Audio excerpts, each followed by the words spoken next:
자, 오늘도 계속 여자친구 사귀는 법 시리즈를 해보도록 하겠습니다. 제가 이걸 왜 하냐면 미국 유학 갈 때 굉장히 중요합니다.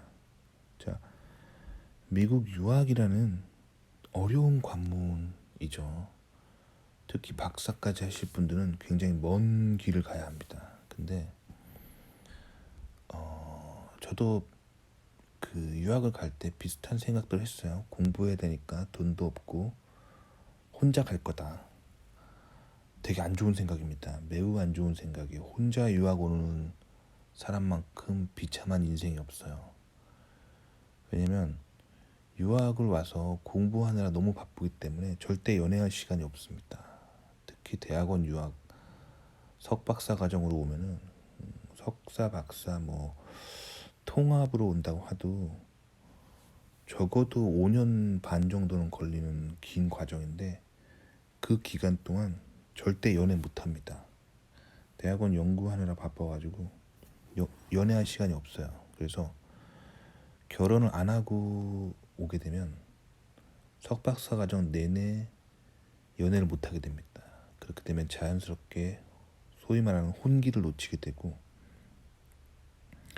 그럼 박사 마치고 나서 이제 또 취업 준비하느라고 뭐 거의 한 2년은 또 연애를 못 해요. 그러니까 정말 연애를 못 하게 되는 과정이 7년 정도 생기게 돼 버리면서 결국에는 결혼을 못 하는 사람이 돼 버립니다.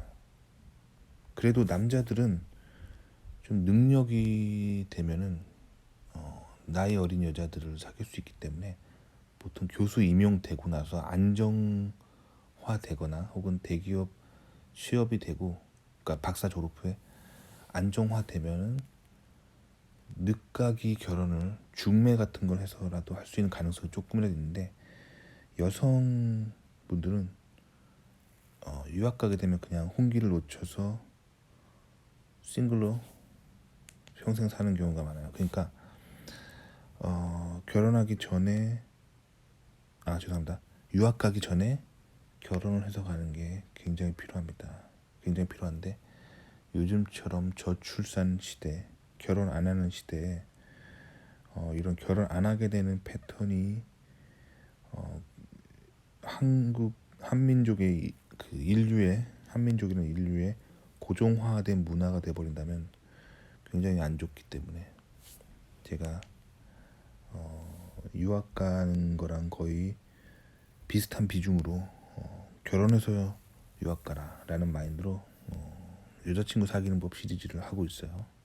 그래서 제가 이 시리즈를 시즌 1에 넣은 겁니다. 시즌 1은 주로 유학 가기 전에 연구실을 만들고 준비해야 되는 것들을 다루는 게 시즌 1이죠. 근데 시즌 1에 여자친구 사귀는 법을 그래서 넣은 겁니다. 자, 그래서 오늘은 지난 시간에 이어서 인공지능에게 또 물어봤습니다. 이번엔 인공지능에게, 자, 지난 시간에는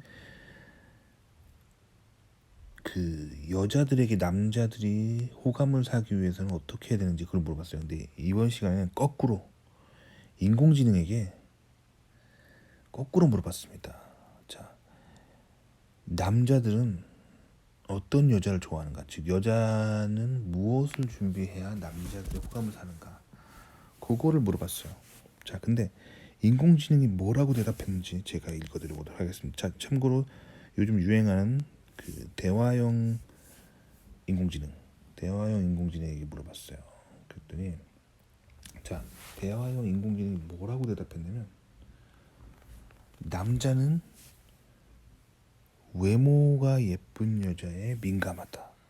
그래서 뭐 얼굴, 몸매 같은 외모에 굉장히 민감하다. 그래서 인공지능이 여성분들에게 외모를 가꿀 거를 추천드렸어요. 그 다음에 이제 그 다음 순위로 부차적으로 좀 뭔가 성격 좀 성격에 대해서 좀 얘기했는데, 즉 남자가 봤을 때는 여자의 성격보다 외모가 더 중요하다는 거예요. 그거를 인공지능이 확 꼬집었어요. 근데 지난 시간에 제가 인공지능에 물었을 때 여성들은 어떤 남자를 좋아하느냐 물었을 때 여성들은 어떤 성격적인 부분, 내면적인 부분을 많이 얘기했었죠. 그러니까 흔히 인간들이 알고 있는 뭐랄까 편견에 가까운 그런 사실들이 사실이었다는 게 또 드러나는 거죠. 근데 이런 얘기들을 요즘 공적인 석상에서 하면은 한국뿐만 아니라 전 세계적이죠. 특히 한국에서 심하죠. 한국에서 요즘 그런 좌파 진보 운동이 심하게 일어나고 있기 때문에 이런 얘기를 공공 장소에 하게 되면 사람들이 싸우게 되죠. 뭐 여자는 내면을 많이 보고 남자는 외모를 많이 본다. 이런 얘기를 하면 사람들이 불편해하기 시작하면서 이제 프로 불편녀들이 나타나면서 뭐 그렇지 않다 하면서 반발하죠. 그러면서 입에 거품 물고 싸우게 되죠. 근데 사실 이런 민감한 질문들을 사람한테 하는 것보다 인공지능에게 하기 더 편한 세상이 돼버렸습니다. 그만큼 요즘 좌파 진보 운동이 심하다는 거죠. 근데 제가 드리고 싶은 말씀은 뭐냐면, 자, 남자에게 호감을 끄는 여성과 여성에게 호감을 끄는 남성상이 다르다는 거예요. 자, 다르다는 거를 인공지능이 매우 잘 알고 있습니다. 인공지능은 이미 알고 있어요. 인간에 대해서 잘 알고 있습니다. 자, 그런데 요즘 문제가 되는 게 뭐냐면 이 인공지능이 이렇게 남녀 차이를 기가 막히게 알고 남자가 좋아하는 여자, 여자가 좋아하는 남자를 기가 막히게 알고 있습니다. 인터넷상에 있는 수없이 많은 인류가 남긴 데이터베이스를 통해서 학습을 한 거예요. 자, 근데 요즘 세상이 왜 위험하냐면 모든 인간의 손에는 요즘 스마트폰이 쥐어져 있습니다. 거의 모든 인류가 스마트폰을 가지고 있다라고 보시면 돼요.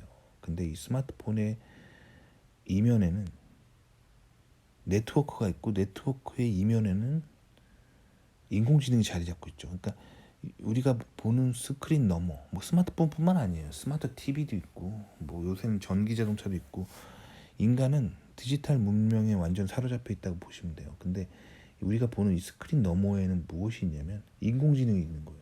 즉 우리가 보는 거의 모든 것들은 인공지능이 결정합니다. 자, 근데 제가 말씀드렸던 것처럼 남자는 어떤 여자를 좋아하고 여자는 어떤 남자를 좋아하는지를 인공지능은 기가 막히게 알고 있습니다. 인간의 본성을 꿰뚫고 있어요. 수없이 많은 여성에 대한 머신러닝과 수없이 많은 남성에 대한 머신러닝을 통해 인공지능은 이미 알고 있는 거예요. 자, 근데 인공지능은 미디어 회사들은 이윤을 벌기 위해 인공지능을 돌립니다. 그래서 어떻게 하면 인간을 미디어에 빠지게 만들어서 광고를 보여주고 그래서 수익을 얻을 플랜을 가지고 있는 거예요. 자, 그래서 요즘 현대인들은 미디어에 다 중독돼 있다고 보시면 돼요. 근데 문제는 뭐냐면 여자들한테는 여자들이 좋아하는 남성상을 가진 미디어를 계속 노출시킵니다. 그 거꾸로 남성들에게는 남성들이 좋아하는 여성상을 담은 미디어를 계속 노출시킵니다. 그래서 그 결과 남녀 사이가 멀어져요. 그 결과 성 갈등이 생겨나고 전 세계적으로 인구 감소가 나타나게 되어 있습니다. 근데 이게 특히 한국에서 심한 게 한국 특유의 모노컬처 때문이에요. 한국 사람들은 어떤 문화적인 현상이 일어나면 전 국민이 동시에 반응하는 특징이 있어요. 그게 결국 어렸을 때부터 받은 교육 때문인데 주입식 교육 때문이죠. 그리고 유교식 강압적인 교육 때문에 한 가지 사실에 전 국민이 반응하는 특징이 있습니다. 그래서 제가 한국에 항상 여행 갈 때만 느끼는 거는 한국 사람들은 유행에 되게 민감하다. 예를 들면 안경테가 안경알이 큰 게 유행하기 시작하면 갑자기 전 국민이 다 안경알이 큰 안경을 쓰기 시작합니다. 그러다가 또 안경알이 좀 얍실한 그런 안경이 유행하기 시작하면 전 국민이 또 작은 안경알을 쓰기 시작해요. 그게 이게 모노컬처예요. 하나가 유행하면 그냥 전 국민이 다 그렇게 해버리는 거. 그래서 뭐 예를 들면 바지 기장이 짧은 게 유행하는 해라면 전 국민이 다 그렇게 입어요. 특히 젊은 세대가 굉장히 심하죠.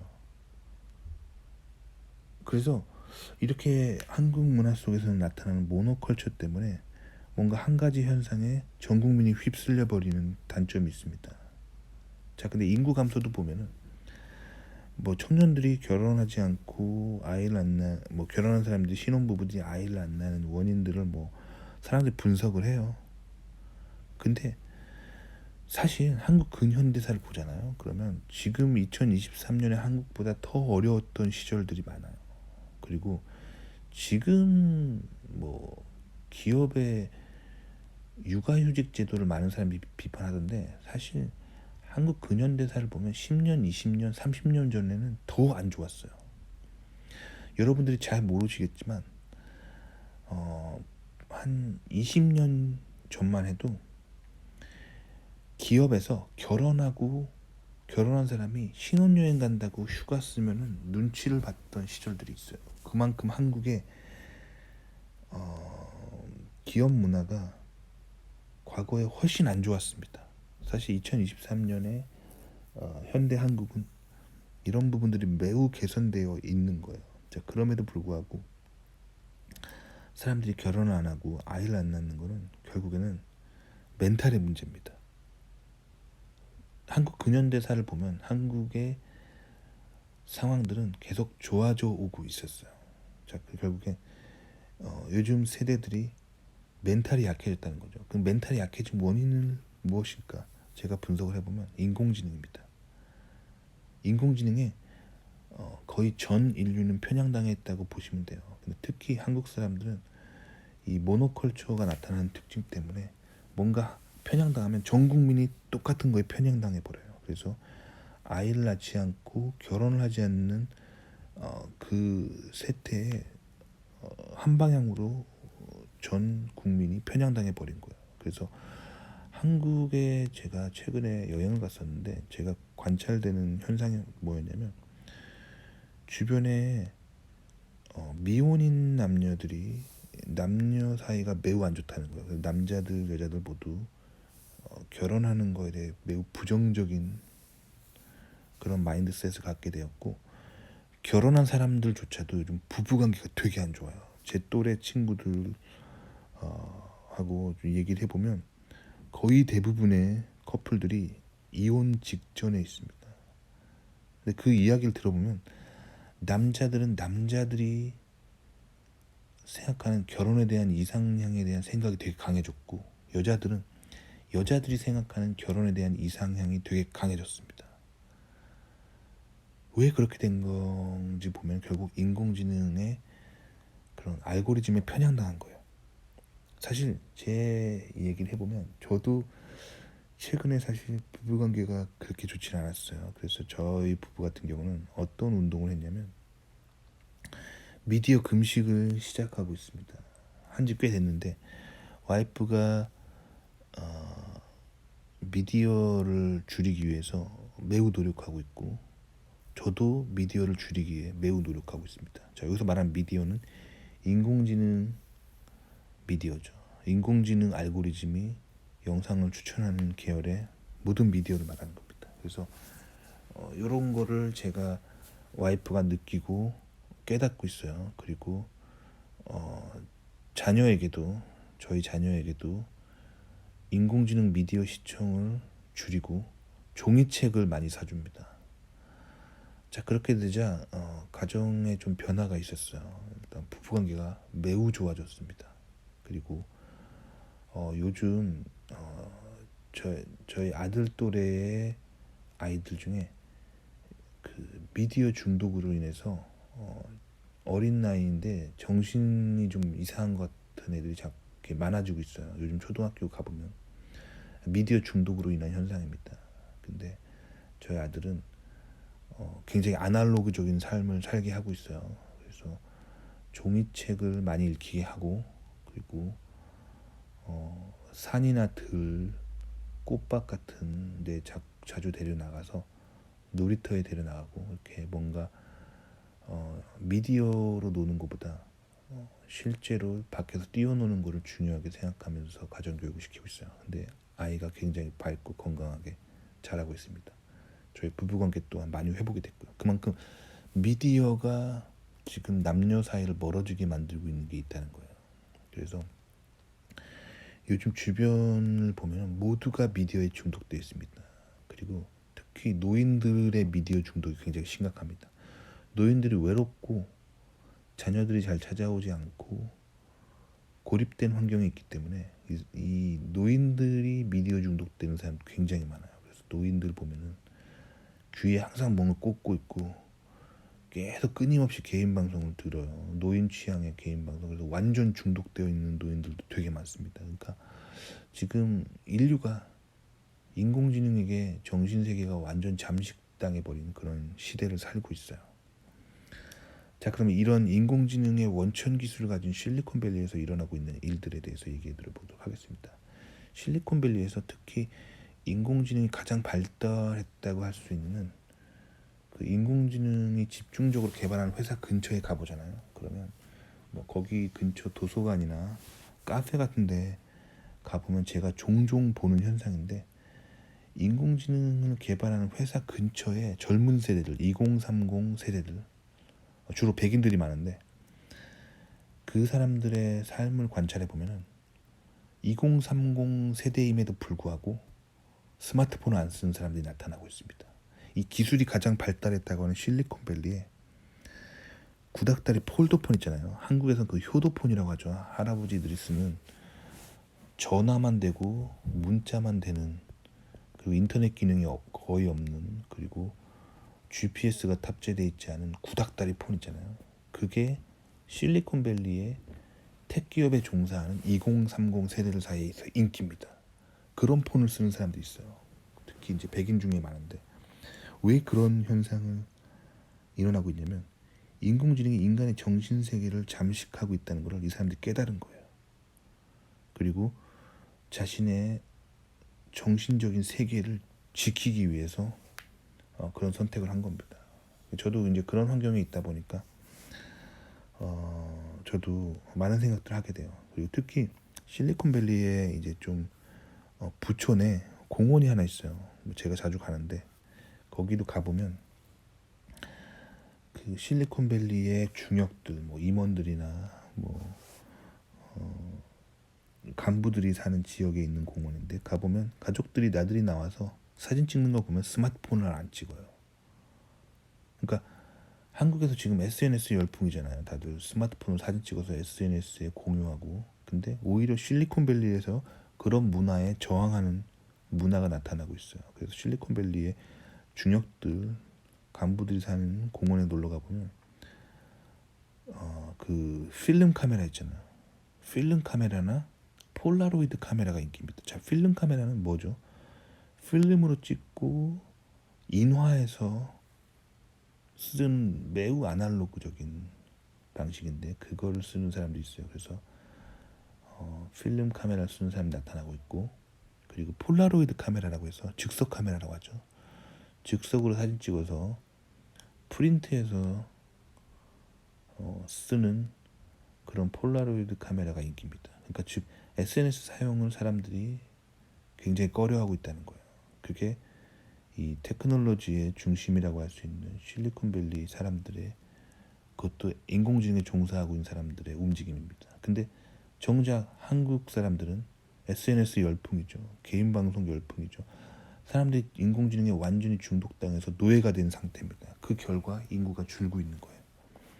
그러니까 한국의 문화 속에서 인공지능에게 완전 잠식당했다고 보시면 돼요. 그 결과 사람들은 불평불만을 많이 하게 되고 세상을 자기가 원하는 방식으로만 보려고 하는 성향이 생기는데, 이건 모두 인공지능에게 정신세계를 컨트롤당한 결과입니다. 그러니까 여자친구 사귀는 법, 오늘 7탄 시리즈에서 제가 말씀드리고 싶은 거는 미디어 금식이 필요합니다. 그래서 본인이 미디어에 완전히 중독당했다는 것을 인식하셔야 돼요. 그리고 미디어를 줄이기 위해 노력하셔야 돼요.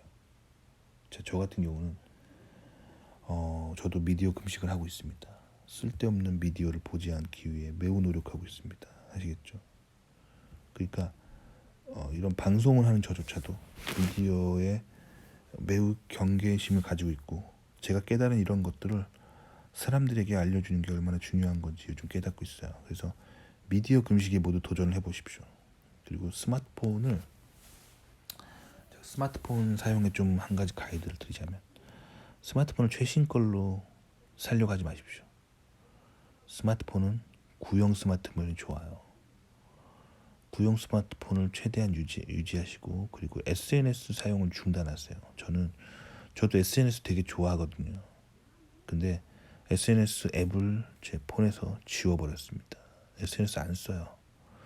그리고 현실 속에서의 실제 인간관계를 중요하게 생각하시면 됩니다. 그리고 개인 방송 중독을 조심하셔야 돼요. 그래서 저도 개인 방송을 잘 안 보려고 매우 노력합니다. 아시겠죠? 그런 삶을 살 때 모든 부분에 있어서 회복이 됩니다.